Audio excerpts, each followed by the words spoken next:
Bismillahirrahmanirrahim. Assalamu alaikum student. This is the lecture of class 6. Date is 21st August 2020. Day is Friday. Maths chapter 10.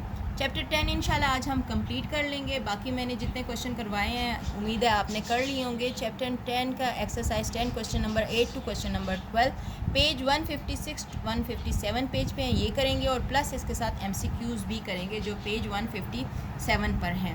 ये सारे आज हम इंशाल्लाह complete करेंगे. इससे पहले जितने क्वेश्चन थे वो आप पहले कर चुके हैं. ये है क्वेश्चन नंबर 8 से लेकर 12 तक और ये सारे ही आपका कॉपी वर्क है. उससे पहले मैंने जितना भी आपको काम करवाया था बुक पे ज़्यादातर बताया था कि बुक पे कर लें, आसानी है क्योंकि इतना कोई मुश्किल काम नहीं है. आप देख लें क्वेश्चन नंबर 8 क्या कहता है. टेक 4 पॉइंट्स, कंडीशन गिवन है. Take 4 points A, B, C and D on a sheet of paper. Join them in pairs. How many line segment do you get if, यानी कितनी लाइन सेगमेंट आपको मिलती हैं अगर आप उनको ज्वाइन करोगे दो पॉइंट्स को एक साथ. तो कहते हैं कि कंडीशन क्या है. The points are non collinear, यानी एक ही लाइन पे लाए नहीं करते. द पॉइंट्स आर कोलिनियर, यानी एक ही लाइन पे लाए करते हैं. 3 ऑफ देम आर कोलिनियर, उनमें से 3 कोलिनियर हैं, बाकी कोलिनियर नहीं हैं. तो देखते हैं हमारे पास क्या कंडीशन आती है. एक पेपर लिया हमने, उन्होंने कहा है कि पहले एक पेपर ले लो. ठीक है, हमने एक पेपर ले लिया और वो कहते हैं कि क्वेश्चन नंबर ये 8 है, सही है. और A, B, C and D पहली कंडीशन है उनकी कि the points are non collinear. अगर यहाँ पर A है, यहाँ B है, यहाँ C है और यहाँ D है. इसको मैं A कह देती हूँ, इसको B कह देती हूँ, इसको C कह देती हूँ और ये अगर लाइन मैं ज्वाइन करूँ ये ना हो कि इकट्ठे हो जाएं. तो ये C हो गया और यहाँ पर हो गया D. अब इनको मैं ज्वाइन कर लूँगी. देखें ये अलग अलग लाए कर रहे हैं, एक ही लाइन में लाए नहीं कर रहे. तो इसका मतलब है ये नॉन कोलिनियर है. मैंने आपको पहले बताया था कि नॉन कोलिनियर कौन से होते हैं, जो एक लाइन पे लाइन ना करें, और कोलिनियर वो होते हैं जो 2 या 3 या इससे ज़्यादा पॉइंट एक ही लाइन पे लाई करें. ये देख लें, ये हमने इसको ज्वाइन भी कर लिया. अब उन्होंने साथ में ये पूछा था कि how many line segment do you get, कितनी लाइन सेगमेंट ली मैंने. A, C, A, B और ये B, D and D, C. तो 1 2 3 4 लाइन मैंने ली. ठीक है, तो ये एक पार्ट हो जाता है. अब सेकंड पार्ट पे आ जाते हैं. तो वो क्या कह रहे हैं, हमारे पास कोलिनियर होने चाहिए. अगर कोलिनियर हो तो एक लाइन होगी और चारों पॉइंट्स उस पर लाई करेंगे, यानी कि A, B, C and D. A, B, C and D. तो ये तो एक ही लाइन सेगमेंट है. अगर मैं इसको भी कहूँ और इसको भी कहूँ, टुकड़ों में तो नहीं कह सकती, ये एक ही लाइन सेगमेंट है, तो 1 लाइन इसमें बनती है. थर्ड पार्ट पे देखें क्या आ रहा है. कहते हैं कि 3 ऑफ देम आर कोलिनियर, 3 उसमें से कोलिनियर है और एक कोलिनियर नहीं है. तो मैं यूँ कर लेती हूँ कि 3 कोलिनियर हैं तो A यहाँ आ जाता है, B यहाँ आ जाता है, C यहाँ आ जाता है और कोई D मैं ऊपर लिख देती हूँ. ठीक है, A, B, C और ये D. अब इनको मैंने ज्वाइन किया, इसको इससे ज्वाइन किया, इसको इससे ज्वाइन किया, ये ज्वाइन हो गए. और इनको भी 2 करके तो मैंने ज्वाइन करना ही है. A के साथ ज्वाइन किया, B के साथ ज्वाइन किया और मैंने इसको C के साथ ज्वाइन कर दिया. अब कितने लाइन सेगमेंट बन रहे हैं. AD, DB, DC और AC 4 बन रहे हैं. A, D, D, B and D, C and A, C. तो 4 लाइन सेगमेंट्स बन रही. ये था क्वेश्चन नंबर 8 हमारे पास. क्वेश्चन नंबर 9 कहता है name the line segment rays and line in the figure below. अब इसमें कौन सी रेज हैं, कौन सी लाइन है, कौन सी लाइन सेगमेंट्स हैं, उनके आपने नाम बताने हैं. हमने क्या करना है, इधर ही मैं आपको बता देती हूँ कि हमारे पास क्या है. छोटी सी जगह बना लेते हैं इसके लिए। क्वेश्चन नंबर 9, क्या क्या चीज़ें हमने अलहदा करनी है? हमने लाइन सेगमेंट कौन कौन सी हैं, रेस कौन कौन सी है, एंड लाइन कौन कौन सी है, ठीक है, ये अलग अलग करनी है। ये फिगर है हमारे पास। रे कौन सी होती है? जिसकी एक साइड पे नोक निकली हुई हो, ठीक है, दूसरी साइड पे वो स्टॉप हो और एक साइड से वो एक्सटेंड हो रही, तो डी सी रे है, डी सी रे है, इसके ऊपर हम ये निशान लगाएंगे, ठीक है। और ए डी लाइन है, ए डी लाइन है, ए बी लाइन सेगमेंट है, ए बी लाइन सेगमेंट है, बी सी लाइन सेगमेंट है, ठीक है, बी सी भी लाइन सेगमेंट है। और क्या करना है? कोई और रह गया? ये भी हो गया, ये भी हो गया, ये भी हो गया, ये भी हो गया, बस ये हो गए हमारे। उन्होंने कहा था कि नेम लिखो लाइन सेगमेंट का, रेस का और लाइन का, तो हमने ये क्वेश्चन नंबर 9 में आपको बता दिया कि रे, लाइन और लाइन सेगमेंट के नाम कौन कौन से हैं। अब आ जाएं क्वेश्चन नंबर 10 पे।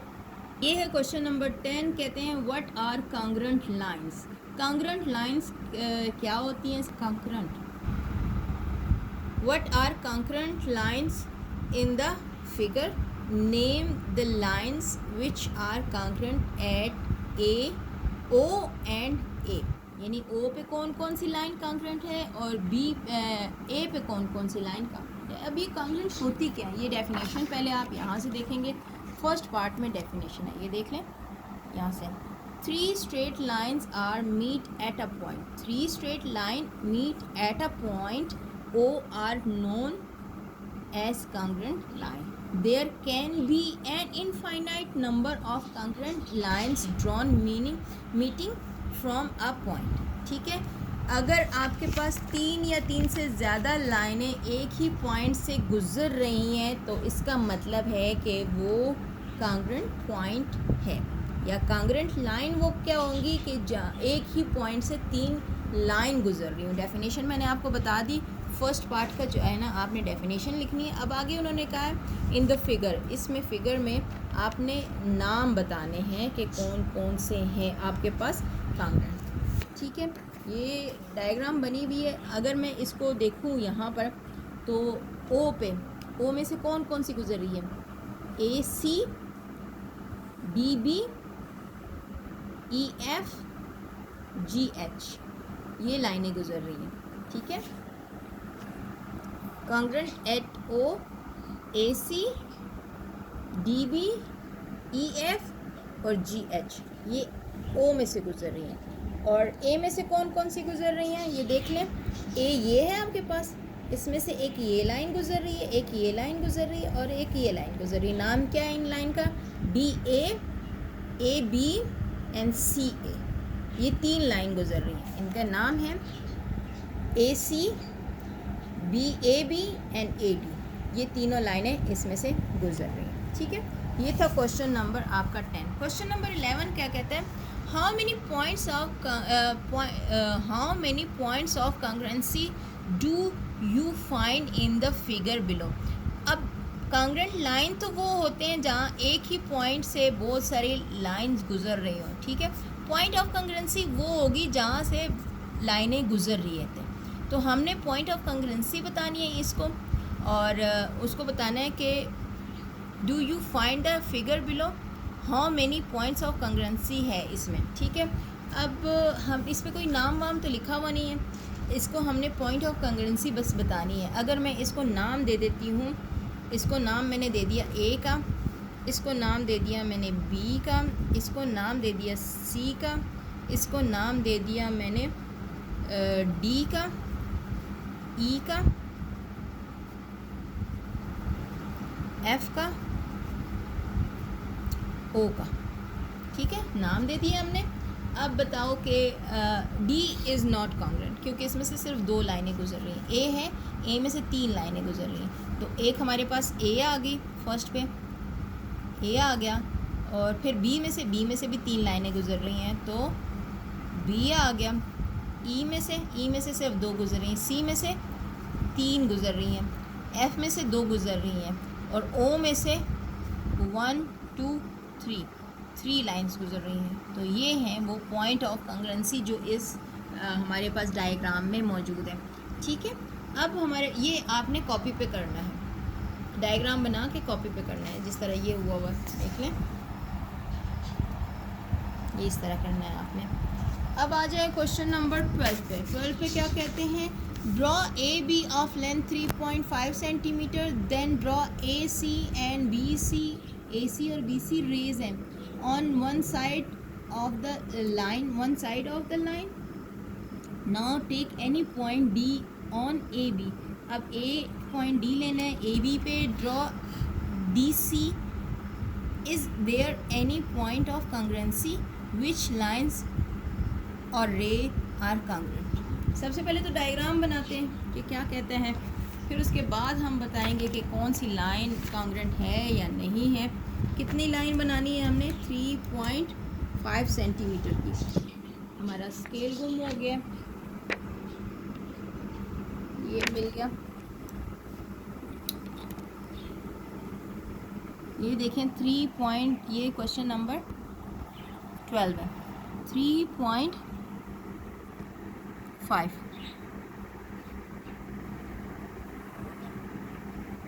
3.5 का बनाया हमने और इसको नाम दिया, क्या नाम दिया, A B, A and B दिया और ये है 3.5।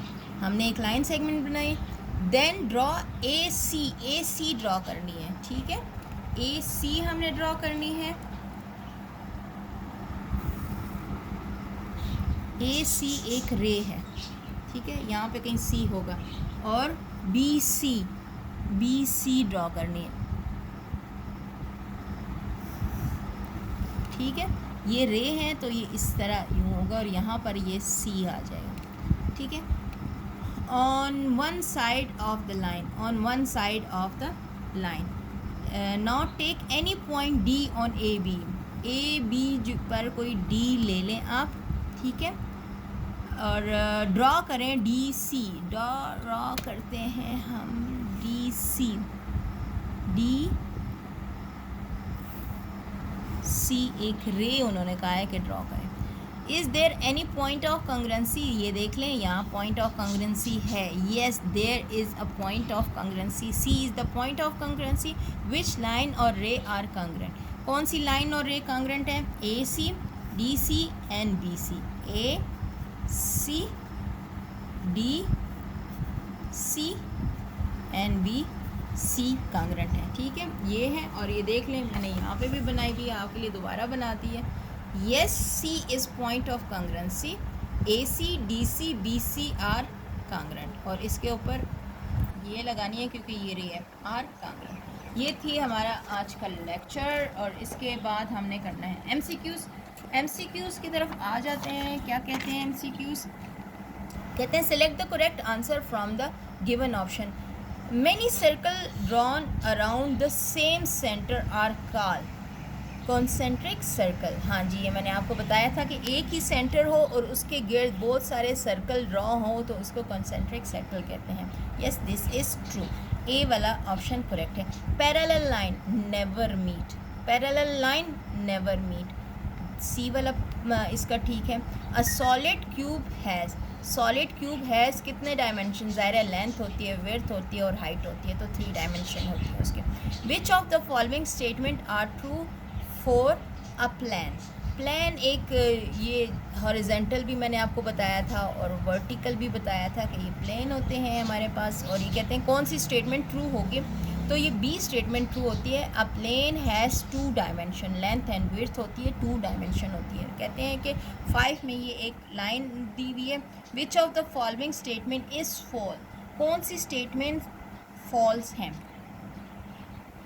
कहते हैं line A B has a number of point which can be connected, a points on a line cannot be connected, a point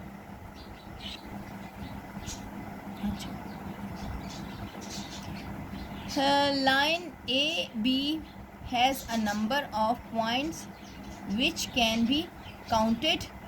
Points on a line cannot be counted.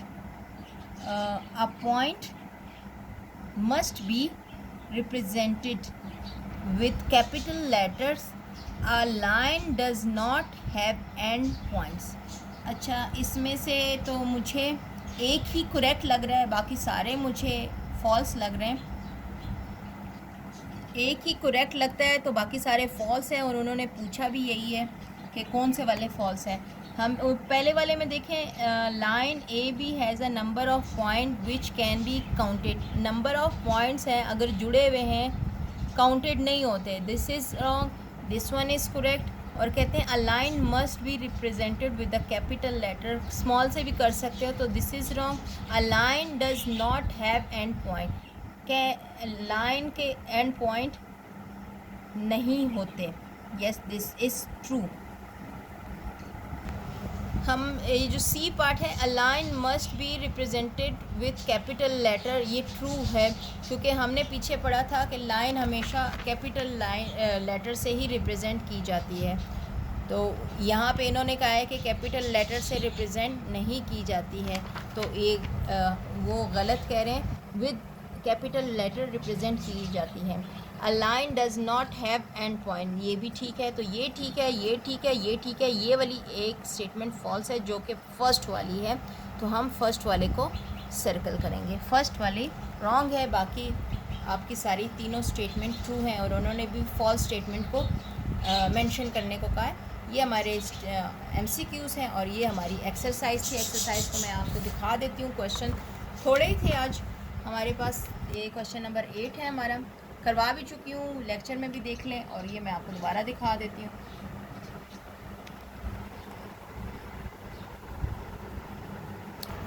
Okay, ये है question number 10।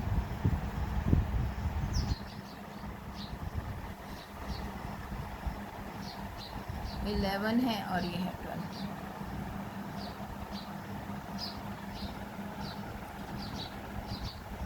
ठीक है, ये इनको बहुत अच्छे से अपनी कॉपी पे कर लेना। जो बुक वर्क है वो बुक पे करें, जो कॉपी वर्क है वो कॉपी पे करें। अपना काम कंप्लीट करें, अपना बहुत ख्याल रखें, अपनी फैमिलीज़ का बहुत ख्याल रखें, दुआओं में याद रखें। Thank you so much. अल्लाह हाफ़िज़।